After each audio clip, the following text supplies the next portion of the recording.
శ్రీ గురుభ్యో నమః. మద్గురుదేవులు చినరామచంద్రయార్ల వారి పాద పద్మంబులకు నమస్కరించుకుంటూ, శ్రీ సత్యానంద సత్యవారుల వారికి నమస్కరించుకొని, శ్రీమద్ భాగవత కృష్ణ దేశికేంద్రుల వారిచే రచింపబడిన శక్తిద్వయ నిరాశకంబైన శుద్ధ నిర్గుణ తత్వ కందార్థ ధ్రువుల నుండి సభా విజ్ఞాపనంలోని 15వ కందార్థం. ఆశాంతము ఈ గ్రంథము ప్రాసయతుల్ శబ్దగణము భావము యుక్తుల్ చూసి సరిపడని చోటను ఈ సభలో పెద్దలెల్లా నివిదిద్దావలెనో దిద్దీదెనా మది కద్దావలెనో మీ సాటి వారికి వ్యాసట లేదుంటే నా సాటి వారి బ్రత్కే పాటిగా కుండు నిదిదిద్దవలెనో దిద్ది ఇదేనా మది కద్దవలెనో. జై గురుభ్యో నమ. మా గురుదేవులు శ్రీ శ్రీ పరమానంద శంకర నారాయణ స్వామి వారి పాదపద్మములకు నమస్కరించుకుంటూ, శ్రీమద్ భాగవత కృష్ణదేశికేంద్ర ప్రభువులచే విరచితమైన శక్తిద్వయ నిరాచకమైన శుద్ధ నిర్గుణ తత్వ కన్నార్థ ధరువులు సభా విజ్ఞాపన నుండి ఈరోజు మనము 15వ కన్నార్థాన్ని విచారించుకుంటున్నాము. క్రిందటి కన్నార్థములో ఇది ఆంధ్ర కవిత్వమే కదా అని ఈ గ్రంథస్థ విషయం గురించి తక్కువగా భావించవద్దు. ఇందులోని రహస్య భావమును చక్కగా అర్థం చేసుకోండి. 16 వన్న బంగారమును తోలుపెట్టులో నుంచినంత మాత్రమున ఆ బంగారం యొక్క విలువ తగ్గదు కదా. అట్లునే కులహీనుడిచ్చిన ధనము ఎంతటి ఆచార పండితులైనను చేతులతో ముట్టుకుండుదురా. అటు గొప్పదైన బ్రహ్మతత్వ విషయము తెలుగు కవిత్వములో చెప్పినంత మాత్రమున గ్రంథమునకు లోపము రాదు అంటూ మనము క్రిందటి కందార్థములో విచారించుకున్నాము. ఇక తదుపరి కందార్థము 15వ కందార్థము. ఈ 15 నుండి 15, 16, 17 పద్యములలో అంటే తప్పులు ఏమైనా ఉన్నచో ఎటువంటి వారు దిద్దవలెనో ఈ 15, 16, 17 పద్యముల్లో తెలియజేస్తున్నారు. ఈ 15వ పద్యము సుకవి ప్రశంస. ఆశాంతము ఈ గ్రంథము ప్రాసయతుల్ శబ్ద ఘనము భావము యుక్తుల్ చూచి సరిపడని చోటను ఈ సభలో పెద్దలెల్లా ఇది దిద్దవలెను దిద్ది ఇదే నా మది కద్దవలెను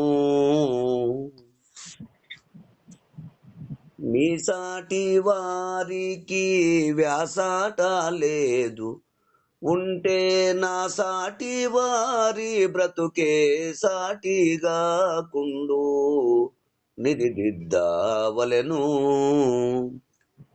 దిద్ది ఇదే నా మది కద్దవలెను.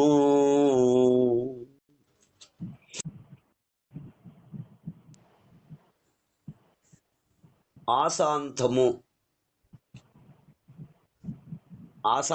అనగా మొదటి నుండి చివరి దాకా,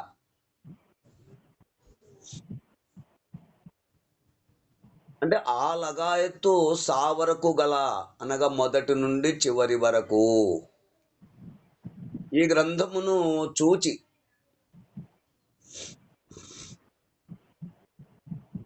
ఈ కందార్థములు విని పరిశీలించి ప్రాస యతులు శబ్దము ఘనము భావము యుక్తులు అనగా ఈ సభలో పెద్దలైన వారు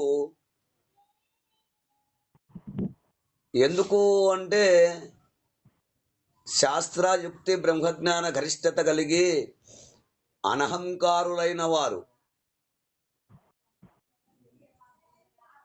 ఎవరు ఆ సభలో ఉన్నటువంటి వారు? ఎటువంటి వారు? శాస్త్రయుక్తి బ్రహ్మజ్ఞాన గరిష్టత కలిగి అనహంకారులైనటువంటి వారు, అహంకార రహితులు, అనహంకారులు, అహంకారము లేనటువంటి వారు. అటువంటి వారికి ఈ గ్రంథము ఆశాంతము పరిశీలించి, అంటే పరిశీలించిన తర్వాత యతి ప్రాస యుక్తి ఘనము శబ్దము భావము ఇవన్నీ చూచి సరిపడని చోటను ఎక్కడైనా ఉంటే, అంటే సాంప్రదాయ పద్ధతికి భిన్నముగా ఉన్నచో, ఈ సభలో పెద్దలెల్లా, ఈ సమావేశములో ఉన్నటువంటి పండితులందరూ దిద్ది ఇదే నామది కద్దవలెను. వీళ్ళు దిద్దుతే కూడా ఎట్లుండాలి అంటే రచన యందు ప్రాస యతే శబ్ద ఘనము భావము యుక్తి మొదలైనవి వాటి వాటి స్థానములలో ఉన్నది లేనిది పరిశీలించి,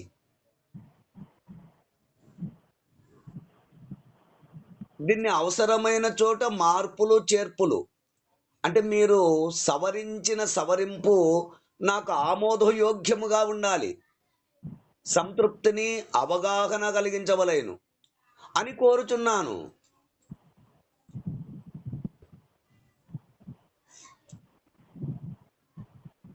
ఎందుకు అంటే మీ సాటి వారికి సర్వజ్ఞులైనటువంటి మీ అందరికీ వ్యాసట లేదు, పెద్ద శ్రమ అయిన పని కాదు. ఉంటే ఒకవేళ శ్రమ అనుకుంటే నా సాటి వారి బ్రతుకు ఏ పాటి కాకుండా సమగ్రమైన కవిత్వము సాంప్రదాయములందు ప్రవేశము లేని నాలాంటి వారి కృషి ఏమవ్వాలి అంటూ అక్కడ మరి కోరడం జరుగుతుంది. పెద్దలైనటువంటి వారు మరి గ్రంథమును ఊరికనే దిద్దుతారా అంటే మొదటి నుంచి చివరి దాకా పరిశీలించిన తర్వాతనే దిద్దుమన్నారు. అందుకే అంటారు ఒక చోట, పొంకపు కావ్య లక్షణము పోకడెరుంగక దిట్టకులై కొంకక వంకరర్థములు గూర్చి సభాస్థలి ప్రౌఢులట్లు నిశంక జరియించుచున్ సుఖ విసంగము పల్కుల మెచ్చరూరకి అంకము చేయవచ్చు నలయల మున్నుగా ప్రస్తుతించెదన్ అంటూ ఈ కందార్థము ద్వారా మనము వివరణము తెలుసుకున్నాము.